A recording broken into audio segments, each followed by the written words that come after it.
गिरामी वक़ार, अल्लाह रब्बुल इज़्ज़त कुरान अज़ीम में इरशाद फरमाता है, क्या तुम ये गुमान कर बैठे हो कि तुम जन्नत में वैसे ही दाखिल हो जाओगे? अम हसिबतुम अन तदखुलुल जन्नह, तुम जन्नत में यूं ही दाखिल हो जाओगे। वलम्मा यातिकुम मसलुल लज़ीना खलौ मिन क़ब्लिकुम, और पहले वालों पर जैसी मुसीबतें आई थी वैसे तुम पर नहीं आएंगी। मस्सतहुमुल बअसाउ वद्दर्रा, उन्हें खुशकियों ने घेर लिया था, तंगियों ने जकड़ लिया था। वज़ुल्ज़िलू, यहां तक कि पहले की कौमें हिला दी गई थी। इतना ही नहीं, हत्ता यक़ूल अर्रसूल वल्लज़ीना आमनू मअह, यहां तक कि रसूल और ईमान वाले ये कह बैठे, मता नसरुल्लाह, अल्लाह की मदद कब आएगी। इतने हिला दिए गए थे पिछली कौमें भी, और उसके बाद उन्होंने ये कह दिया था कि अल्लाह की मदद कब आएगी। अल्लाह रब्बुल इज़्ज़त फरमाता, अला इन्न नस्रल्लाहि करीब, आगाह हो जाओ, अल्लाह की मदद बहुत करीब है, बहुत करीब है। मेरे अजीजों, हालात ज़माना को देख करके मुझे ये आयत बड़ी हौसला अफजा महसूस होती है कि मेरा रब अब भी मदद फरमा रहा है। अगर रब ताला की मदद हमारे साथ ना होती तो इस तरह से हम करोड़ों के बीच में जुबान बनकर जैसे 32 दांतों के दरमियान रहती है, नहीं रह सकते। अल्लाह रब्बुल इज़्ज़त की आज भी मदद हमारे साथ है। मेरे अजीजों, चंद बातें मैं आपके सामने यूं अर्ज करना चाहूंगा, लेकिन उस मदद के मुतालिक हम सवाल करते हैं, ए मौला, वो मदद क्यों नहीं आती जो तूने बदर में 5000 फरिश्तों को उतारा था? वो मदद क्यों नहीं आती कि वो लकड़ी को ढाल बना लेते तो वो तलवार बन जाती? वो मदद क्यों नहीं आती कि वो सहाबा अंधेरे में पढ़ने के लिए मेरे आका के पास आते, उजाला नहीं होता तो लकड़ी को पकड़कर चलते, वो ट्यूबलाइट से ज्यादा रोशनी देती? वो मदद अब क्यों नहीं आती हमारे पास? कुरान उसके मुतालिक भी कहता है, फलयहज़रिल्लज़ीना युखालिफूना अन अम्रिही, चाहिए कि लोग मेरे रसूल की मुखालिफत से बचें, अन तुसीबहुम फितना औ युसीबहुम अज़ाबुन अलीम। मौला फरमाता, अगर तुम इसी तरह रसूल के हुक्मों की मुखालिफत करते रहोगे, अनकरीब या तो रब तुम्हें फितने में मुब्तला करेगा या दर्दनाक अजाब में गिरफ्तार करेगा। ये दो चीजें, ये भी रब का वादा है। रसूल की हुक्म की मुखालिफत तुम्हें अल्लाह की मदद आने से रोक देती है। ये चीज मैंने हकीमुल उम्मत से एक इबारत पढ़ी, मुफ्ती अहमद यार खान नईमी रहमतुल्लाह तआला अलैह इस आयत की तशरीह में फरमाते हैं, ए लोगो, उहद का वो वाक़या याद करो। उहद में हुआ क्या था? मेरे आका सल्लल्लाहु तआला अलैहि वसल्लम अपने सहाबा के साथ गए। एक छोटा सा टीला है जिसको जबल रोमात कहते हैं, वहां मेरे आका सल्लल्लाहु अलैहि वसल्लम ने 50 तीरंदाज सहाबा को खड़ा किया और इरशाद फरमाया, जब तक मैं ना कहूं नीचे ना आना। तवज्जो दें इस लफ्ज पर। हुजूर सल्लल्लाहु अलैहि वसल्लम ने क्या फरमाया? जब तक मैं ना कहूं नीचे ना आना। नीचे दूसरे दीगर सहाबा थे, सामने कुफार और मुशरिकीन थे। लड़ाई शुरू हुई और लड़ाई पर ईमान वाले इतने भारी हो गए कि कुफार अपनी जान बचाकर भागने पर उन्होंने अमन महसूस किया, सारा सामान छोड़कर भाग गए मैदान से। फिर हुआ ये कि जो सहाबा थे वो फतह का ऐलान कर दिया और माले गनीमत वो समेटने लगे। ऊपर जो टीले पर खड़े थे सहाबा, असल में लोकेशन ऐसा था उहद का कि वो सबसे बेहतरीन जगह थी कि वहां से वो सहाबा काफिरों पर तीर मारते थे, कोई काफिर करीब नहीं आता था हुजूर सल्लल्लाहु अलैहि वसल्लम की तरफ। अब हुआ ये, मैं खुलासा अर्ज करूंगा, पूरे तफसील से वाकया नहीं जा रहा हूं। उस टीले पर खड़े हुए 50 तीरंदाज सहाबा ने आपस में ये बात की, अब तो जंग खत्म हो गई, उतर जाना चाहिए। सारे सहाबा माले गनीमत जमा कर रहे हैं, चलो हम भी जमा कर लेते हैं। उन सहाबा इकराम में बाज सहाबा ने कहा, नहीं, जब तक मेरे आका का हुक्म नहीं आएगा हम नहीं उतरेंगे। दीगर सहाबा ने कहा, नहीं, हुजूर पाक सल्लल्लाहु अलैहि वसल्लम के फरमाने का मकसद ये था, जब तक जंग खत्म ना हो तब तक नहीं आना, जब तक जंग खत्म ना हो तब तक नहीं उतरना। जंग हो गई, अब उतर गए। 40 सहाबा नीचे आ गए और 10 सहाबा बाकी रह गए। सहाबा का वो इज्तिहाद था, 40 ने इज्तिहाद करके ये समझा कि नीचे आ जाना चाहिए। वो माले गनीमत तकसीम करने लगे, बांटने लगे। उधर कुफारो मुशरिकीन की तरफ से जर्नेल खालिद बिन वलीद, उन्होंने जब इस टीले को खाली देखा तो 200 लश्करियों को लेकर पीछे की तरफ से आए। वो जो जबल रोमात पर खड़े 10 सहाबा थे उनको भी शहीद कर दिया। पूरे टीले पर कब्जा कर लिया। नीचे जो मुसलमान सहाबा माले गनीमत तकसीम कर रहे थे, आपस में बांट रहे थे, उन पर भी हमलावर हुए। और जो भागे हुए थे काफिर, उनको भी बुला लिया। उधर से कुफ्फार फिर पलट आए, पीछे से भी हमला इतना तेज हुआ था, इतना तेज हुआ था। कुरान में पूरे सूरह अहज़ाब में इसके तज़किरे मौजूद हैं मेरे अजीजों। हत्ता के वो जीती हुई जंग, वो फतह याबी से हमकिनार जंग, जंग उहद, फिर शिकस्त से दो चार होना पड़ा और 70 सहाबा की जानें गई। 70 सहाबा शहीद हुए। उसी जंगे उहद में सैयदुश्शुहदा अमीर हमजा का सीना चाक कर कलेजा चबाया गया। उसी जंगे उहद में अब्दुल्ला बिन अबजहश रदियल्लाहु तआला अन्हु की नाक काट कर, होंठ काट कर, उंगलियां काट कर हार बना करके लोगों ने पहना। उसी जंगे उहद में लोहे की टोपी लेकर एक काफिर ने मेरे आका करीम सल्लल्लाहु अलैहि वसल्लम के चेहरे अक़दस पर मारा, जिसकी वजह से रसूल पाक के 2 दंदाने मुबारक शहीद हुए। मैं ये अर्ज करना चाहता हूँ मेरे अजीजों, 70 सहाबा की जानें गईं, सैयदुश्शुहदा अमीर हमजा शहीद हुए, रसूल पाक सल्लल्लाहु अलैहि वसल्लम के दंदाने मुबारक शहीद हुए। इतना बड़ा जो खसारा हुआ, इतना बड़ा जो नुकसान हुआ, क्यों हुआ? कुरान कहता है रसूल के एक हुक्म के इंतजार किए बगैर ये चले आए, इसलिए इनकी 70 जाने गए। मुफ्ती अहमद यार खनईमी रहमतुल्लाह अलैह फरमाते, वो सहाबा जानबूझ करके नाफरमानी नहीं किए थे, उनके वहम गुमान में भी नहीं था कि हुजूर की हम नाफरमानी कर रहे हैं, और उनसे इज्तिहादी खता हुई थी। उसके बाद भी रसूल पाक ने फरमाया था, जब तक मैं ना कहूं नीचे ना आना। सहाबा इंतजार किए बगैर नीचे आए, 70 की जाने गई। हकीमुल उम्मत फरमाते हैं, ए उम्मत मुस्तफ़ा, आज तो तुम दिल में इरादा करके रसूल की मुखालिफत कर रहे हो। 70 क्या 70 लाख जाने भी जाएं तो ताज्जुब मत करना, ताज्जुब मत करना, इसलिए कि कुरान कहता है फलयहज़रिल्लज़ीना युखालिफूना अन अम्रिही, जिसने रसूल की मुखालिफत की, उनके हुक्म की, अनकरीब वो फितनों में मुब्तला कर दिए जाएंगे या दर्दनाक अजाब में गिरफ्तार कर दिए जाएंगे। मेरे अजीजों, मदद की बात मैं कर रहा था, क्यों उन्हें मदद आती थी और क्यों हमें नहीं आती? जमीन और आसमान का फर्क है मियाँ। रसूल करीम सल्लल्लाहु तआला अलैहि वसल्लम जिस मुआशरे को तश्कील फरमाए थे, वो ऐसा नहीं था जो सिर्फ नारों की गूंज में ठंडा हो जाता हो।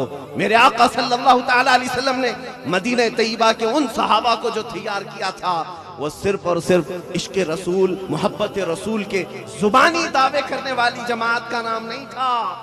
अल्लाहु अकबर। मेरे आका सल्लल्लाहु तआला अलैहि वसल्लम जिस वक्त बद्र के लिए बुला रहे हैं, एक रात पहले देख रहे हैं मदीने के घर में झगड़ा हो रहा है। कोई सामने से गुजरते हुए महसूस कर रहे हैं बाप और बेटे में झगड़ा हो रहा है। पूछा गया क्यों झगड़ा हो रहा है?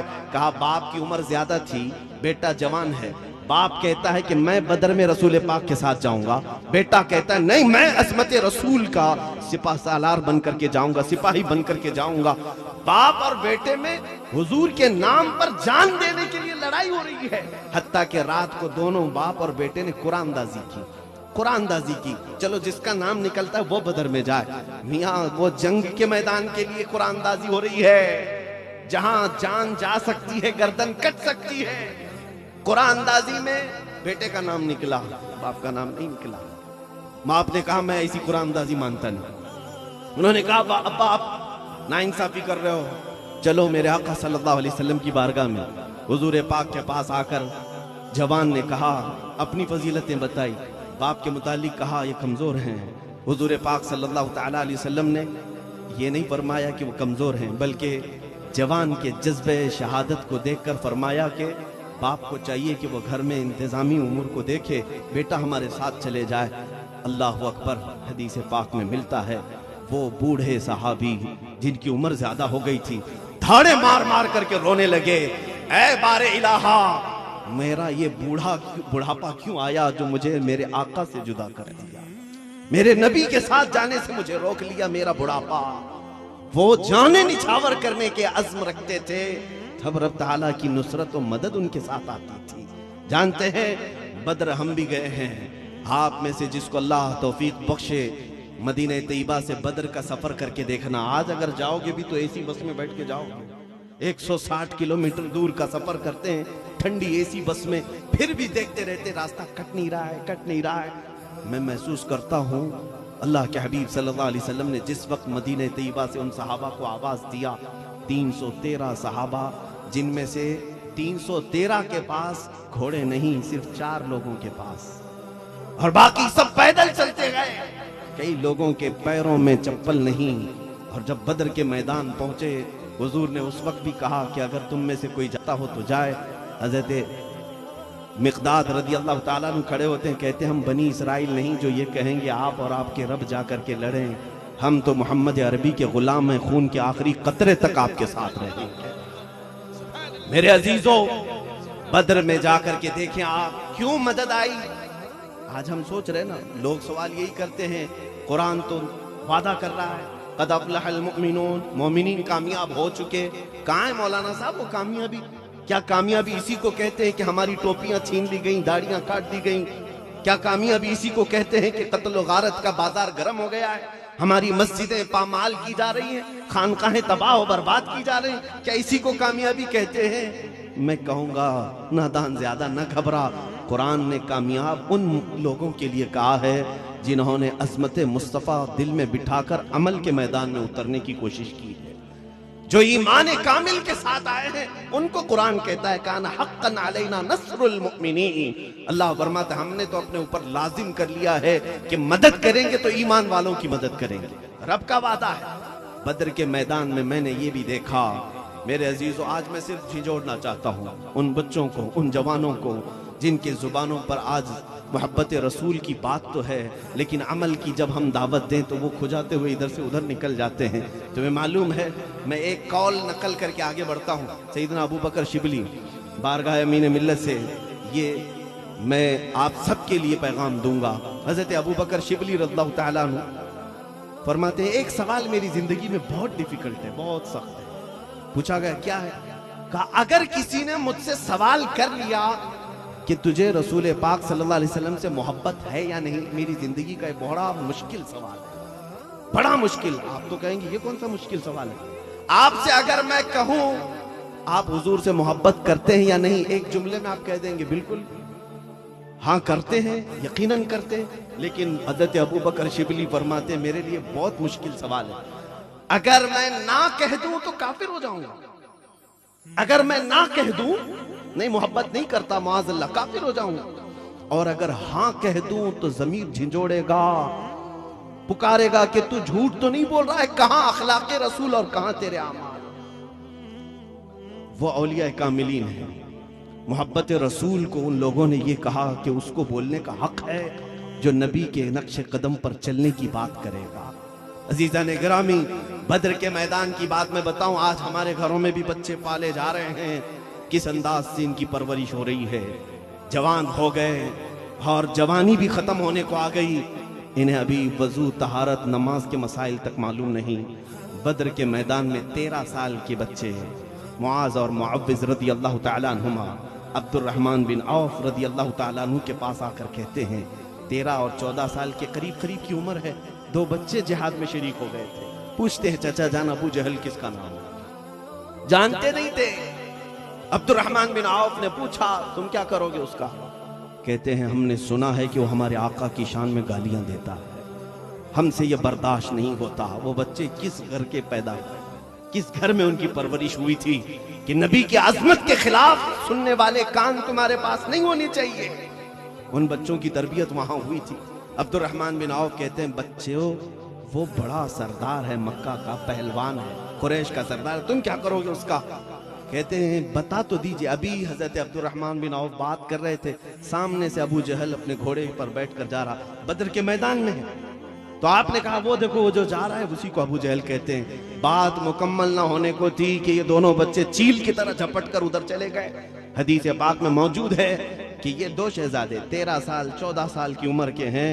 एक ने घोड़े की टांगों पर मारा, दूसरे ने जैसे ही अबू जहल नीचे गिरा उसकी गर्दन पर तलवार रखकर उसे अलग कर दिया। तारीख गवाह है इस बात की, औरों ने जहल को मारा तो इन बच्चों ने अबू जहल को मारा है, औरों ने काफिरों को मारा तो इन्होंने कुफ्र को ही जहन्नम रसीद किया है। मगर मेरे अजीजों एक जज्बा मैंने वहां देखा, बद्र के मैदान में दिल दहल जाता है, बयान करते आंखों से आंसू आ जाते हैं, रोंगटे खड़े हो जाते हैं। कि इतना कर देने के बाद क्या कुफारे मक्का उन्हें छोड़ देंगे? उनके सरदार को इन्होंने तहते किया है, गर्दन अलग कर दी है। एक काफिर दौड़ता हुआ आया, हजरत मुआज जिनकी उम्र 14 या 15 साल की है, मोंढे पर तलवार मारी, जिसकी वजह से हाथ कट करके लटक गया। बगल की चमड़ी से लटका हुआ था, पूरा नहीं गिरा था। हदीस पाक में मोंढे से कटा है और बगल की चमड़ी से हाथ लटक रहा है। मियां ठोकर लग जाए तो हम कोने में बैठ जाएं। उस बच्चे की अजमतों को सलाम, दूसरे हाथ में तलवार उठाया, फिर मैदान में आया, हाथ लटक रहा है। साहबा फरमाते हैं उस बच्चे के जज्बे ने हम सबको जवान कर रखा था। वो दूसरे हाथ में तलवार उठाए बार बार आता था। फिर मंजर अचानक उस वक्त बदला, साहबा कहते हमारी आंखें भीग गई। हमने देखा वो हाथ उसका लटक लटक कर सामने आता है, बगल की चमड़ी से लगा हुआ, बाएं हाथ में तलवार पकड़े हुए है। फिर मंजर ये भी देखा साहबा ने कि उसी 14 साला बच्चे ने अपना हाथ पैर में दबाकर खींच के निकाला और ये कहा मुझे ऐसे हाथ की जरूरत नहीं जो मेरे रब की रजा में खलल अंदाजी कर रहा है। मेरे रब की रजा में खलल अंदाजी कर रहा है, मुझे उस हाथ की जरूरत नहीं। मेरे अजीजों, तुमने अपनी जिंदगी में कितनी चीजों को इस तरह खींच के निकाला है, बताओ क्या क्या चीजें हमने निकाली हैं जो मोहब्बत रसूल से हमें रोक रही हैं। तुम्हारे कानों पर गाने हमा वक्त सजे रहते हैं, कभी तो अहद कर लो कि इन्हीं गानों ने मुझे नाते रसूल सुनने से रोक रखा है, मैं इन्हें क्यों ना अपनी जिंदगी से अलग कर लूं। मेरे अजीजों, कितनी ऐसी चीजें हैं जो तुम्हें गुनाह करने पर आमादा की हुई हैं और मेरे आका की बारगाह में आने से रोकी हुई हैं। आज के इस अजमत वाले इजलास में तुम्हें ये मैं पैगाम देना चाहता हूं कि अहद करके उठो, मैं हूं रसूल पाक का, हर उस चीज को अपनी जिंदगी से अलग करूंगा जो मुझे मेरे नबी की रजा हासिल करने से रोकती है। मेरे अजीजों, मदद आएगी, आज भी आएगी, अगर हो आपके अंदर ईमान और वो जज्बा जो रसूल पाक सल्लल्लाहु अलैहि वसल्लम के सहाबा के पास था। मैंने एक हदीस ये देखी, खंदक का मौका है, जंगे खंदक हो चुकी थी, महीनों वहां पर मेरे आका सल्लल्लाहु अलैहि वसल्लम तशरीफ फरमा रहे और उसके बाद फतह याबी हो गई। आप सोच रहे होंगे कि ये सारी जंगें क्यों सुना रहे हैं। पहले मैं सिर्फ और सिर्फ इसलिए सुना रहा हूं कि हम जिस मोहब्बत रसूल के दावे करते हैं वो जरा आज हमें अपने दामन में झांक कर देखने की भी जरूरत है। क्या हम सिर्फ नारा लगा लें तो काफी हो जाएगा? क्या यही सारी चीजें हमारी जिंदगी के लिए काफी हैं? क्या अमल अब भी नहीं जरूरी है हमें? वो सहाबा इकराम रिज़वानुल्लाहि ताला अलैहिम अजमाइन की मदद आती थी अल्लाह की तरफ से, किस लिए आती थी वो साफ समझ में आता है। खंदक के बाद सहाबा के जख्म, पूरे कपड़े फटे हुए हैं, किसी सहाबी की पेशानी बह रही है खून से, सब वापस मदीने तैयबा आ रहे थे। बीच रास्ते में जिब्राइल अमीन आए। 1 महीने तक सहाबा खंदक खोदते भी रहे और कुफार से लड़ते भी रहे, थक कर चूर हो चुके थे। मदीने तैयबा आ रहे हैं, बीच में जिब्राइल अमीन आए, अर्ज किया या रसूल अल्लाह सल्लल्लाहु अलैहि वसल्लम, रब तबारक व तआला हुक्म फरमा रहा है यहीं से आप एक दूसरे जिहाद के लिए चले, दूसरे जिहाद के लिए चले। मेरे आका सल्लल्लाहु तआला अलैहि वसल्लम जो करीम भी हैं, शफीक भी हैं, हर एक का दर्द समझते हैं। अल्लाह के हबीब सल्लल्लाहु अलैहि वसल्लम ने फरमाया, जिब्राइल अभी तो एक जिहाद से ये लौटे, थकन से चूर हैं, जख्मों से चूर हैं, ये घर जाएं, इलाज मुआलजे के बाद सही होकर फिर दूसरे जिहाद के लिए चले। जिब्राइल ने अर्ज किया, या रसूल अल्लाह, रब की मंशा ये है कि यहीं से चले। मेरे आका सल्लल्लाहु अलैहि वसल्लम ने फरमाया, जिब्राइल मैं अपने सहाबा से बात करूं। सहाबा को जमा किया, कहा ए मेरे सहाबा, जिब्राइल आए थे रब का हुक्म लेकर। सहाबा हम तंगोश हो गए, आका रब का क्या पैगाम है? मेरे आका सल्लल्लाहु अलैहि वसल्लम ने उनके जख्मों को भी देखा, झुके चेहरों को भी देखा, फटे कपड़ों को भी देखा। फरमाया, मौला चाहता है कि यहाँ से हम एक और जिहाद के लिए चलें। क्या तुम में से कोई ये चाहता है कि मदीने जाकर गुस्ल कर ले, कपड़े बदल ले, जख्मों को सही कर ले? सहाबा ने कहा, या रसूल अल्लाह, जब अल्लाह का हुक्म है तो देर किस बात की, यहीं से चले। एक सहाबी ने भी नहीं कहा हम अपनी बीवी से बात करके आते हैं, एक सहाबी ने भी नहीं कहा हम अपने बच्चों का माथा चूम के आते हैं। रसूल का हुक्म आ जाने के बाद उनको तो ये कुरान ने सिखाया था, इस्तजीबू लिल्लाहि व लिर्रसूल इज़ा दआकुम, जब अल्लाह और उसके रसूल तुम्हें पुकारे फौरन हाजिर हो जाओ। मेरे अजीजों, कितनी मर्तबा अज़ानें तुम्हें पुकारती हैं, क्या छोड़कर आते हो? क्या छोड़ करके आते हो मस्जिदों की तरफ? कि मुझे मेरे रब की तरफ से आवाज आ गई, मैं सब छोड़ूं और चला बिस्तर छोड़ करके जो आएगा तो क्या रब ताला की मदद उसके साथ नहीं आएगी? मदद आएगी। हम में वो नौजवान की आज जरूरत है। लोग आज सवाल कर रहे हैं, सियासत हमारे पास नहीं, इक्तिदार हमारे पास नहीं, दौलत हमारे पास नहीं। मेरे अजीजों, ये सब असबाब हैं, ये मादियात हैं। मोमिन के लिए ये तमाम चीजें असल नहीं होती। मोमिन का सबसे बड़ा हथियार अल्लाह की जात पर तवक्कुल और यकीन होता है, सबसे बड़ा हथियार है। हिंद अल वली मोइनुद्दीन अजमेरी रज़ी अल्लाह ताला अन्हु चंद फकीरों के साथ हिंदुस्तान आ रहे थे, जबकि तारीख ये बताती है कई बादशाहों ने हमले भी किए थे, किसी को फतहयाबी नहीं मिल पा रही थी उस जमाने में। और गरीब नवाज चंद फकीरों के साथ आ रहे थे। उनसे किसी बादशाह ने कहा भी था कि कहां जा रहे हैं ये सारे दुर्वेश? गरीब नवाज ने कहा, हम तो हिंदुस्तान फतह करने जा रहे हैं। चंद फकीरों का एक यानी फकीरों की एक जमात। उस बादशाह ने कहा कि हमारे पास इतनी लश्कर है, इतने हथियार हैं, सामान हैं, हम हिंदुस्तान के राजे महाराजाओं से शिकस्त खाकर आ रहे हैं, ये गुदड़ी पहने हुए फकीर जा रहे हैं।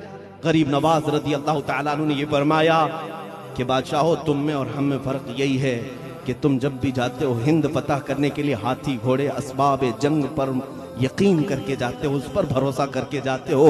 मोइनुद्दीन अल्लाह की जात पर भरोसा करके जा रहा है, और वो मोइनुद्दीन आए भी और फतह भी किया। आज तक उनकी कुर्सी वैसी ही कायम है जैसे उनके जाहिरी हयात में कायम थी। मेरे अजीजों, ईमान जिसके पास है उसके लिए असबाब कोई माने नहीं रखते। हाँ, असबाब अल्लाह ने बनाया है, लेकिन असल चीज असबाब नहीं।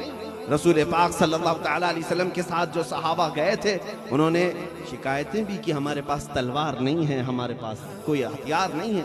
मेरे आका सल्लल्लाहु अलैहि वसल्लम ने उन्हें भेजा नहीं कि तुम जाओ, तुम काम के नहीं हो, बल्कि उसी हालत में कबूल फरमा लिया और फरमाया तुम खड़े रहो। ईमान अगर कामिल है तो रब ताला की मदद नाजिल होगी। मेरे अजीजों, एक और बात मैं अर्ज करता हूँ। आज मस्जिद के लिए हम अपनी कुर्बानी नहीं दे सकते, अपने बिस्तर से फजर के वक्त उठ नहीं सकते, और फिर दिन भर हम चीखते फिरते मौला की मदद कब आएगी? रब ताला हमारे लिए कब मदद नाजिल करेगा? वो सहाबा को इतनी मदद आती थी, हमको क्यों नहीं आती? कई लोगों ने हमसे ये सवाल भी किया। कुछ ट्रेंड भी चल रहे हैं फेसबुक वगैरह पर, इस तरह की तहरीरें हमें पढ़ने को मिलती हैं। लोग यही सवाल करते हैं। जवाब साफ है, मेरे आका सल्लल्लाहु तआला अलैहि वसल्लम की निदाओं पर क्या तुम हाजिर होते हो? आज शरीयत जिसका तकाजा करती है, क्या तुम उसकी तरफ आते हो? तुमने तो शनाख्तें ही खत्म कर दी हैं, आइडेंटिटी खत्म कर दी है। अपनी जात से मेरे आका सल्लल्लाहु अलैहि वसल्लम को पहचानने वाली कोई चीज ही नहीं रखी है। मदद कैसे आएगी? मदीना तैयबा की बात देखें। आज अगर आपको दावत दी जाए तो यहाँ पर कितने लोग हाजिर होते हैं दीन इस्लाम की खातिर, अल्लाह रब्बुल इज्जत की बारगाह में सर झुकाने की खातिर, और वहां मेरे आका आवाज देते हैं गर्दन कटाने के लिए, झुकाने के लिए नहीं। मस्जिदों के लिए बुलाने की बात नहीं, गर्दन कटाने के लिए बुलाते तो वो ऐसे हाजिर होते, हमारे जलसों में भी उतने नहीं आते, वो कटाने के लिए आ जाते थे। एक बार मेरे आका सल्लल्लाहु अलैहि वसल्लम ने ऐलान फरमाया कि जितने लोग हैं सारे जवान आ जाएं मेरे साथ, कोई घर में बाकी न रहे। सब आ गए, सफ़ें लग गई थी। सहाबा फरमाते हैं सबकी सफ़ें मेरे आका तरतीब दे रहे थे। उस वक्त मदीने तैयबा की एक खातून दौड़ती हुई आई, बारगाह मुस्तफा सल्लल्लाहु अलैहि वसल्लम में आई, देखा 1.5 साल का बच्चा उसके हाथ में है।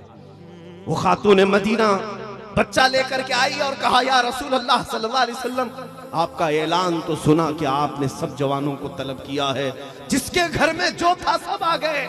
मेरे आका, पिछले जिहाद में मेरा शोहर फौत हो चुका, मेरा कोई भाई नहीं रहा, मेरे पास कोई जवान नहीं, मेरे मरहूम शोहर की एक निशानी ये 1.5 साला बच्चा है। दिल गवारा नहीं कर रहा था कि लड़का है, इसको लेकर गोद में रखूं, इसी को लेकर आपकी बारगाह में आ गए, ये कबूल फरमा ले।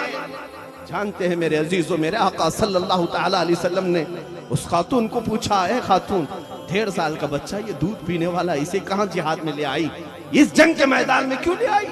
जज्बे को सलाम उन माओं के, अल्लाहु अकबर। वो खातून मदीना कहती, आका मैं जानती हूँ मेरा बच्चा चल भी नहीं सकता, तलवार क्या तीर भी उठा नहीं सकता, मगर मेरे आका मैं ये चाहती हूँ मेरा ये बच्चा किसी मुजाहिद सहाबी के हाथ में दे दे, ताकि वो मैदान जिहाद में जब लड़ता रहे, काफिरों की तरफ से अगर तीर आए तो मेरे बच्चे को ढाल तो बना सकता है, मेरे बच्चे को वो ढाल तो बना सकता है। मेरा बच्चा लड़ने के काम नहीं आया तो उनके डिफेंस के काम तो आ सकता है। अल्लाह अकबर। मेरे आका सल्लल्लाहु अलैहि वसल्लम की आंखों में आंसू आ गए।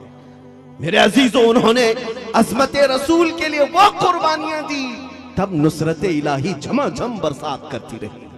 मौला करीम उन पर रहमतों की बारिशें करता रहा, उनकी मदद करता रहा, यहां तक कि कुरान में उनके लिए कह दिया मौला ने रदियल्लाहु अन्हुम, सब गवाह हो जाओ अल्लाह इनसे राजी है, अल्लाह इनसे राजी है। क्यों? इसलिए कि उन्होंने अपने घर की कोई चीज नहीं देखी, जब मेरे आका ने पुकारा हर चीज लेकर हाजिर हुए। अजीजा ने गिरामी वखार, आज उन्हीं सहाबा की तो ये बात थी, टल न सकते थे जंग में अगर अड़ जाते थे, पांव शेरों के भी मैदान से उखड़ जाते थे, तुझसे सरकश हुआ कोई तो बिगड़ जाते थे, देख क्या चीज है हम तोप से भी लड़ जाते थे। आ गया ऐन लड़ाई में घर वक्त नमाज, किबला रूह हो के जमीन बोस हुई कौम हिजाज, एक ही सफ में खड़े हो गए महमूद व अयास, न कोई बंदा रहा न कोई बंदा नवाज। उन सहाबा की सिफात अगर आज भी हमने अपनाया, यकीन जानो मेरे मौला की मदद आएगी, क्योंकि कुरान में उसने फरमाया अला इन्न नस्रुल्लाहि करीब, आगाह हो जाओ अल्लाह की मदद बहुत करीब है, अल्लाह की मदद बहुत करीब है। अजीजा ने गिरामी वखार, मैं इकबाल के उस शेर को, अल्लामा इकबाल के उस शेर को अपनी तकरीर का खुलासा समझता हूँ।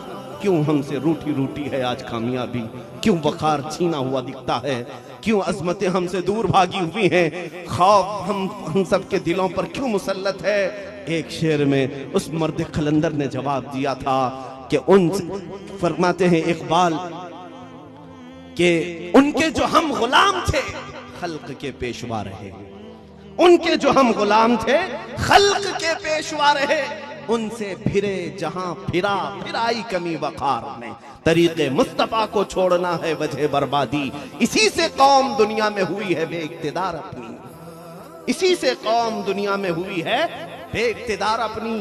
मेरे अजीजों, अबू दाऊद शरीफ की हदीस, मेरे आका सल्लल्लाहु अलैहि वसल्लम फरमाते यूशकु अन तदा अलैकुमुल उमम कमा तदा अल अकिलतु इला कुसअतिहा। हुजूर फरमाते हैं करीब देखोगे तुम मेरी उम्मत पर सारी जमातें झपट पड़ेंगी जैसे कि भूखा बर्तन पर झपटता। क्या वो जमाना नहीं है आज? हर कौम हम पर झपटा मारी हुई है, हर एक का टारगेट यही नजर आते। क्यों? मेरे आका सल्लल्लाहु तआला अलैहि वसल्लम से सहाबा ने पूछा नहनु मिन किल्लतिन यौमइदिन या रसूल अल्लाह, ऐ अल्लाह के रसूल उस जमाने में क्या हमारी तादाद कम होगी? क्यों सारी कौमें हम पर झपटेंगी? अल्लाह के नबी सल्लल्लाहु अलैहि वसल्लम फरमाते वलाकिन्नकुम कसीरून गुसाअन कगुसाइल बहर, नहीं तुम्हारी तादाद बहुत ज्यादा होगी लेकिन तुम्हारी हैसियत समंदर के झाग की तरह होगी। झाग किसको कहते हैं? जो हवाओं में उड़ जाता है। यही तो कैफियत है आज हमारी, कभी उसकी जय विजय, कभी इसकी जय विजय, इधर उड़े कभी उधर उड़े। इखलास और प्यूरिटी जब ना हो, अब उसके बाद मेरे आका सल्लल्लाहु अलैहि वसल्लम फरमाते हैं वला यक़ज़िफ़न्न अला क़ुलूबिकुमुल वहन, अल्लाह तुम्हारे दिलों पर वहन डाल देगा। वहन, वहम नहीं, वहन। आज की बात नहीं, मेरे आका सल्लल्लाहु अलैहि वसल्लम फरमाते हैं मुझे अल्लाह ने एक मदद ये फरमाई, 500 मील दूर भी हो तो मेरे दुश्मनों के दिल पर अल्लाह मेरा रौब डाला। मेरे आका सल्लल्लाहु अलैहि वसल्लम के सहाबा, ताबईन और उनकी सच्ची उम्मत का भी ऐसा ही रौब दुश्मनाने इस्लाम पर अल्लाह ने डाल रखा है, लेकिन ये बदल जाएगा। फरमाते मेरे आका सल्लल्लाहु अलैहि वसल्लम क़यामत के करीब तुम्हारे दिलों पर काफिरों का रौब आ जाएगा, तुम्हारे दिलों पर काफिरों का रौब आएगा, दुश्मनों का रौब आएगा। सहाबा ने पूछा ऐसा क्यों होगा या रसूल अल्लाह? मेरे आका फरमाते 2 चीजों की वजह से, हुब्बुद दुनिया व कराहियतुल मौत, तुम दुनिया में डूब जाओगे, मोहब्बत करने लग जाओगे और मौत से भागने लगोगे। ये 2 चीजें जब तुम्हारे अंदर आ जाएं तो समझ लेना कि दिल तुम्हारा बार बार डोलता रहेगा, कभी इधर से कोई मारने आ रहा है, कभी इधर से कोई मारने आ रहा है। इसी खौफ के सहारे तो आज जी रहे हैं हम। दुनिया की मोहब्बत ने हमें यहाँ ला कर रखा है, और मुझे वो बात याद आती है, मौलाना रोम फरमाते हैं रसूल करीम सल्लल्लाहु तआला अलैहि वसल्लम की बारगाह में एक बार शहद का एक प्याला पेश किया गया।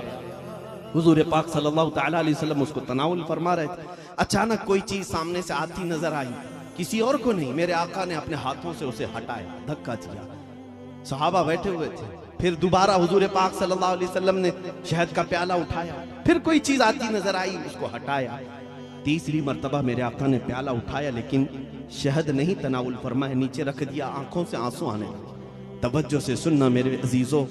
सहाबा ने पूछा, आका ये क्या माजरा था, आप किस चीज को हटा रहे थे जबकि आपके बदन पाक पर कभी मक्खी नहीं आती? किस चीज को आप दूर कर रहे थे? सुनो, वो अजमत वाली निगाहें देखती हैं जो सबकी निगाहें नहीं देखती।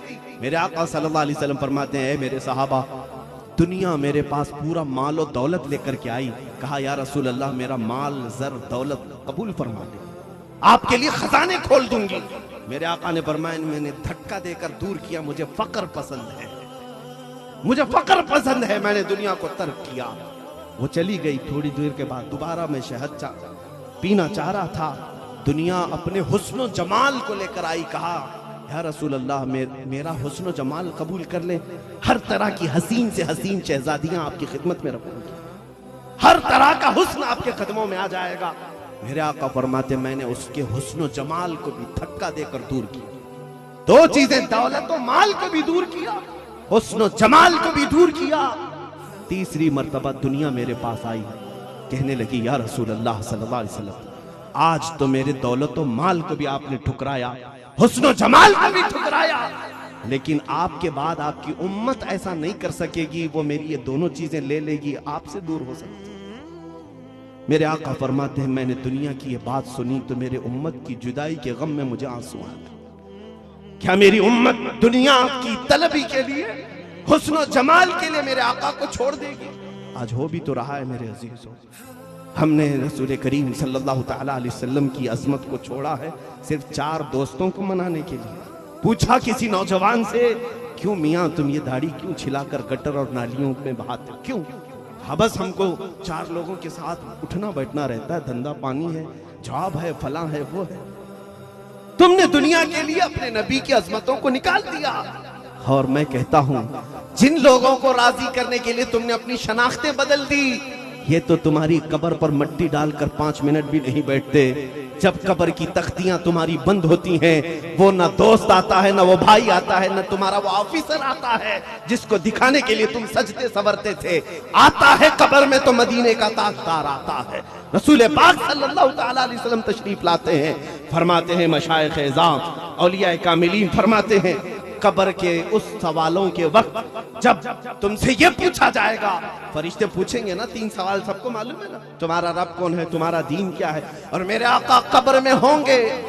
फरिश्ते उनकी तरफ दिखाकर पूछेंगे, इनके बारे में तू क्या कहता था? तवज्जो से सुनो ए नौजवानों, अगर तुम ये सोचते हो मेरे आका को देखकर तो मैं चीख पड़ूंगा, ये मेरे आका हैं, मेरे दाता हैं, मेरे मौला। बुजुर्गाने दीन फरमाते हैं, कब्र में जब तुम उस वक्त देखोगे मेरे आका अपना चेहरा फेर लेंगे और फरमाएंगे, खबरदार मेरी तरफ मत देखना, इसलिए कि तुझे तो दुनिया में मेरा चेहरा पसंद नहीं था, तुझे दुनिया में मेरा चेहरा पसंद नहीं था, आज क्यों देख रहा है? तो क्या बुलाओगे उन्हीं फिल्मी एक्टरों को, खबर में पुकारोगे उन्हीं लोगों को जिसके तुम फैन हो? क्या आ जाओ, हम तुम्हारा हेयर स्टाइल अपनाते थे, तुम्हारे कपड़ों की तरह कपड़े पहनते थे, तुमने अगर पैंट फाड़ ली तो हम भी फाड़ लेते थे, बुलाओगे कब्रों में उनको? मेरे अजीजों, उस वक्त सिवाय दामने रसूल के कोई चीज तुम्हें बचा ही नहीं सकेगी। आज ले उनकी पनाह, आज मदद मांग उनसे, फिर न मानेंगे क़यामत में अगर मान गया, फिर न मानेंगे अगर क़यामत में मान गया। अजीजा ने गिरामे वक़ार, हम सब औलिया कामिलीन ने यही दर्स दिया। सरकार सैयदी हुजूर अहसनुल उलमा रज़ियल्लाहु तआला अन्हु की बारगाह में आज खिराज अक़ीदत पेश करने के लिए आए हैं। उस अजीम शहजादे को आप देख रहे हैं, जिस बारगाह का मैं एक अदना सा भिखारी हूँ। मारहरा मुतहरा को मैंने बहुत करीब से पढ़ा है। वहाँ के मशाइख और पीराने इज़ाम ने जो पूरी दुनिया की तरबियत की है, मैंने मौजू ही इसलिए अभी आपके सामने घुमाया कि वो एक खानका ऐसी नजर आती है जिसने तर्के दुनिया हमें सिखाया है, तर्के दुनिया हमें सिखाया है। बड़े बड़े लोग अपने नजरानों के साथ वहां हाजिर रहते खरीदारी के लिए, लेकिन मारहरा के एक पीर को भी आज पूरा हिंदुस्तान खरीद नहीं सका। बहुत अच्छे मुफ्ती साहब, जिंदाबाद। खरीद नहीं सका। नारे रिसालत, खानदाने बरकत, खानकाहे आलिया कादरिया बरकातिया, हुजूर ताजुल मशाइख। मेरी इस्लाह फरमाएंगे हुजूर, जहां तक मुझे रिवायतें मिली हैं, लेकिन ये देखी हुई आंखें, मैंने सुना अभी कानपुर में ही कल कि सैयदी अहसन उल उलमा रहमतुल्लाह ताला अलैह को दावत दी गई मुंबई किसी इजलास के लिए, मीलाद के। आप जा रहे थे और मारहरा मुतहरा के गरीब बस्तियों वाले आ गए, कहा हमारे घर में भी मीलाद है। आपने फरमाया नहीं, मुझे मुंबई जाना है। देहात वाले कभी कभार जो वालेहाना मोहब्बत करते हैं, उनकी मोहब्बत ही अलग होती है। उन्होंने कहा कि अच्छा मियाँ आप वहीं जाएंगे, बड़े शहरों में, बड़े शहर में जाएंगे। और मैंने सुना कि उन्होंने ये तक कहा कि ठीक है मियाँ जाओ, जब इंतकाल होता है तो मारहरा वाले ही रहेंगे, मुंबई वाले थोड़ी ना आएंगे। हुजूर अहसन उल उलमा रहमतुल्लाह ताला अलैह ने बस्ता सारी चीजें रख दी और कहा छोड़ो, बताओ कहां है महफिल, और यही महफिल करेंगे। ये उम्मत मुस्तफा सल्लल्लाहु ताला अलैहि वसल्लम की फिक्र होती है, ना कि दुनिया तलबी। उन्हीं औलिया की बारगाह में हम आज सर झुकाते हैं जिन औलिया ने हमें ये दुनिया में डूब जाने से महफूज रखने के इलाज अता किए हैं। मेरे अजीजों, आज आप सबके लिए यही मेरी रिक्वेस्ट है कि जिस तरह से हमारे बच्चे आज डूब गए हैं इंटरनेट में, ये जाल है, ये ऐसे फंसे हुए हैं, रात को इसके हाथ में मोबाइल आया, सुबह की अजान तक गेम में मसरूफ है और पोर्नोग्राफी, पता नहीं कैसी कैसी गंदी तस्वीरों के साथ पूरी रात गुजारते रहते हैं। तुम जिस चीज में जकड़े हुए हो, तुम उसके लिए नहीं पैदा किए गए हो, तुम उसके लिए नहीं बनाए गए हो, तुम अजमत मुस्तफा के अलमबरदार हो। कुरान ने तुम्हें कहा है कुंतुम खैर उम्मा, तुम सबसे बेहतरीन उम्मत हो। कहां ये गलाजतों में पड़ गए, कहां तुम्हारे हाथों में ये आ गई। तुम्हारे हाथ तो कुरान करीम उठाने के लिए थे, तुम्हारी जुबानें तो अजमत रसूल के गुन गाने के लिए थी, तुम्हारी आंखें तो वो होनी चाहिए कि जिसके दिल पर पड़े वो ईमान से सरशार हो जाए। आज हमने अपने हाथों अपने आप को बर्बाद किया हुआ है। पलट आओ, बदल जाओ, फिर से वो मदद अल्लाह की हमारे साथ आने वाली है। सुल्तानुल औलिया सरकार गरीब नवाज के उर्स मुक़द्दसा की मुनासिबत से भी मैं यही अर्ज करना चाहूँगा। आखिरी बात मैं समेटता हूँ। मैंने मेरे मुर्शिद गिरामी हुजूर ताजुल मशाइख को इतनी देर तक जहमत दी है, मैं अल्लाह की बारगाह में माफ़ी भी तलब करता हूँ। बस ये चाहता हूँ कि बच्चा बाप के सामने जब ज़्यादा बोलता रहता है तो सिर्फ इसी उम्मीद से बोलता है कि जहाँ फिसलन होगी ये संभाल लेंगे, कभी तो हमारा हाथ पकड़ लेंगे, कहीं तो हमारी उंगली थाम लेंगे। मेरे अजीज़ों, सुल्तानुल औलिया गरीब नवाज को आप जानते हैं, गरीबों को नवाजते थे, अता करते थे, लुटाते थे। लेकिन एक बात मुझे दहला देती है, इन औलिया की वो बारगाह में जब जाते हैं, मैंने एक चीज पढ़ी, आपके एक साहबजादे ख्वाजा हुसामुद्दीन जो गायब हो गए, उनका पता नहीं चल सका। ख्वाजा हुसामुद्दीन, वो हुसामुद्दीन नहीं जो सांबर शरीफ में, ख्वाजा हुसामुद्दीन के मुतालिक मैंने ये पढ़ा कि वो बचपन में, यानी जवानी की उम्र थी, 15 साल के करीब, मदरसे से आ रहे थे। मदरसा मतलब गरीब नवाज रज़ियल्लाहु ताला अन्हु ने किसी आलिम के पास बिठाया था पढ़ने के लिए। वापस आ रहे थे तो अपने साथियों के साथ आते आते रास्ते में चक्कर आया और गिर गए, चक्कर आकर गिर गए। तो दोस्तों ने उठाया और पूछा, हुसामुद्दीन क्या बात है? कहा 3 दिन से मेरे घर में फाका चल रहा है, 3 दिन से घर में फाका चल रहा है, भूख की शिद्दत ने मुझे परेशान कर दिया, मैं चकरा गया। वो बच्चे घबरा गए, उठाया, गरीब नवाज के बेटे की हालत ये है, उठाया और कहा आपके बाबा मुईनुद्दीन हसन चिश्ती जो हम सबके सरों के ताज हैं, वो भी फाका करते हैं। बेटे ने कहा, ए बच्चों, मैं तो 3 दिन से हूं, मेरे बाबा को पिछले 9 दिन से फाके में मैं देख रहा हूं। इतना कह करके वो आ तो गए। सारे बच्चे दौड़कर अपने अपने घरों पर जाकर अपने वालिदैन से कहा, हमने तो अजीब मंजर देखा, पीरो मुर्शिद के घर में फाका है और वो पूरी दुनिया को नवाज रहा है। घरों से सारे लोग बड़े बड़े तबक लेकर के आए। शाम के वक्त गरीब नवाज रज़ियल्लाहु ताला अन्हु रोजा इफ्तारी के लिए बैठे थे। सारे खाने देख करके आपने महसूस किया आज तो कुछ अलग हुआ है, इतने खाने तो आते नहीं थे। लोगों से पूछा कि आज सारे लोग खाने लेकर के आ गए, क्या बात है? सबों ने कहा, हुजूर हमने ये सुना है कि आपके घर में फाका चल रहा है। हमको आपने इशारतन भी नहीं कहा, हम सारी चीजें लेकर हाजिर हो जाते। सरकार गरीब नवाज ने पूछा कि कौन बताया?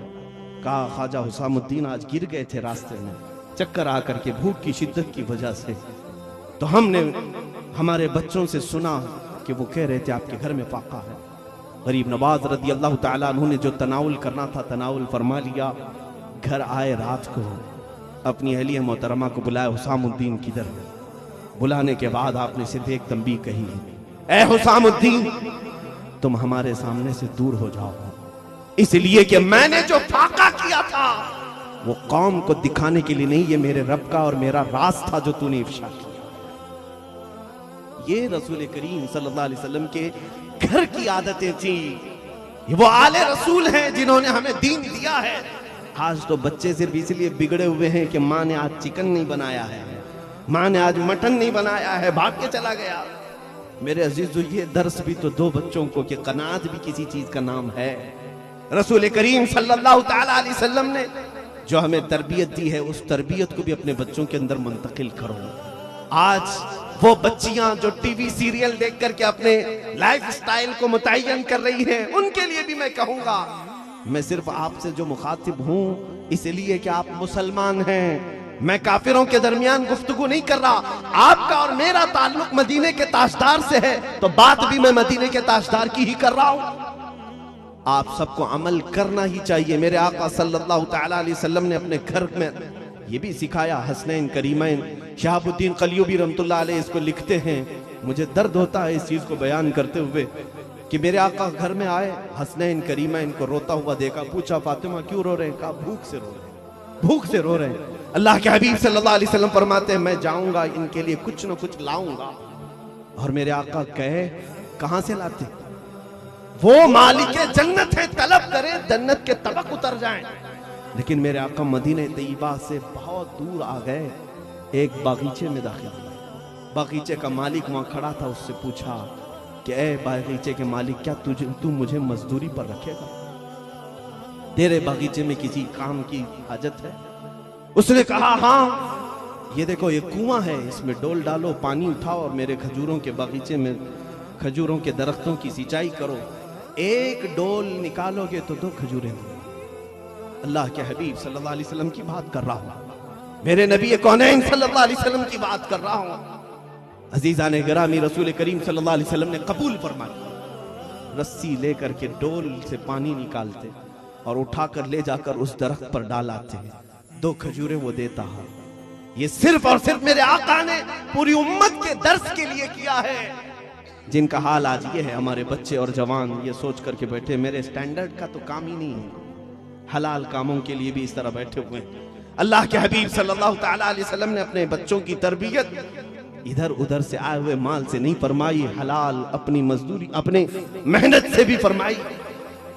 3 डोल आपने खींचे थे। हजरत कलियुबी फरमाते हैं दर्दनाक वाकया है, रस्सी टूट गई और डोल गिर गया।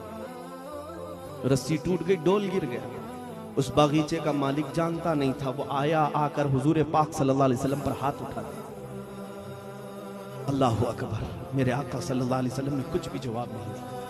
रस्सी को जोड़ा, उठा करके जितने डोल निकाले वापस मेरे आका तशरीफ लाए। वही खजूरें लाकर हसनैन करीमैन को खिलाए जो भूखे थे। मेरे अजीजों, ये रसूल पाक सल्लल्लाहु अलैहि वसल्लम के घर को मजबूर घराना न समझना। पूरी दुनिया उनके चौखट की कनीज है, मगर सिखाया है उन्होंने फख्र को सिखाया है। मेरे आका सल्लल्लाहु ताला अलैहि वसल्लम की बारगाह में शाम में वो शख्स दौड़ता हुआ आया।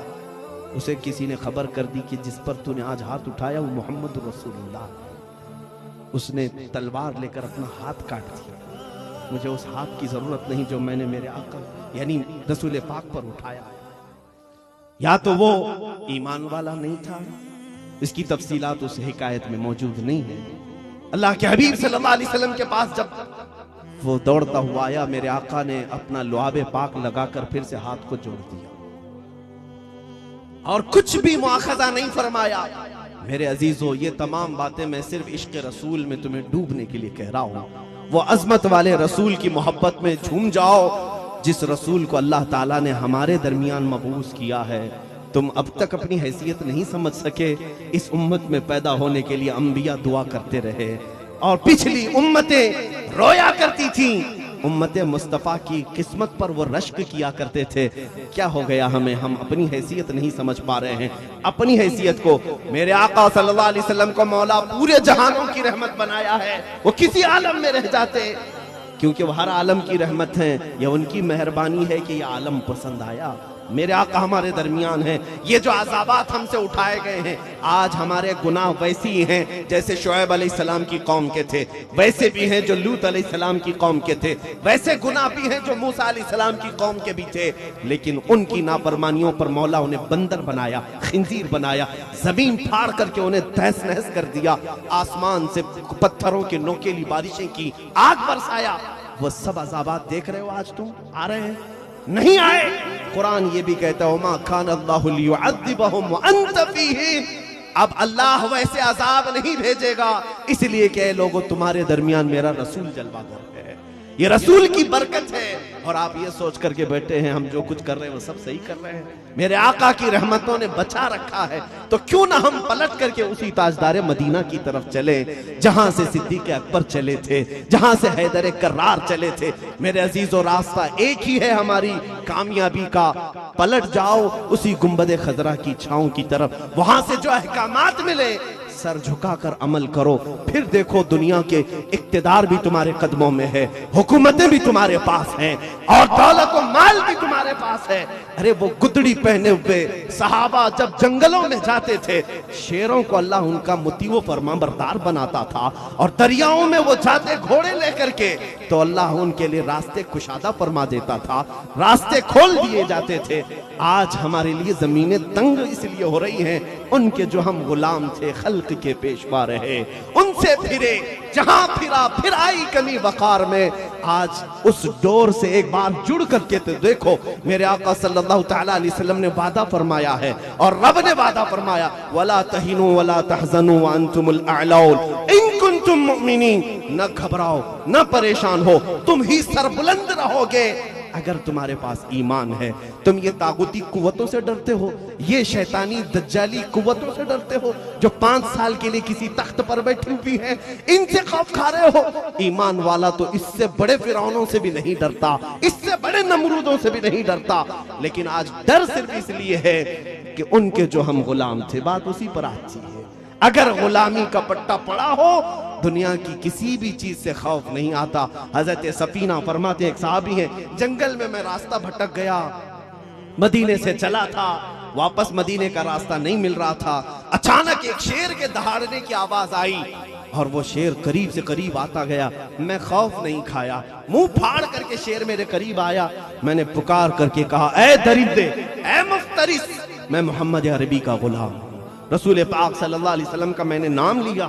वो शेर सर झुकाए मेरे करीब आया और पैरों को छाटने लगा, जैसे कोई वफादार कुत्ता अपने मालिक के इर्द गिर्द घूमता है। फिर दुम हिलाने लगा।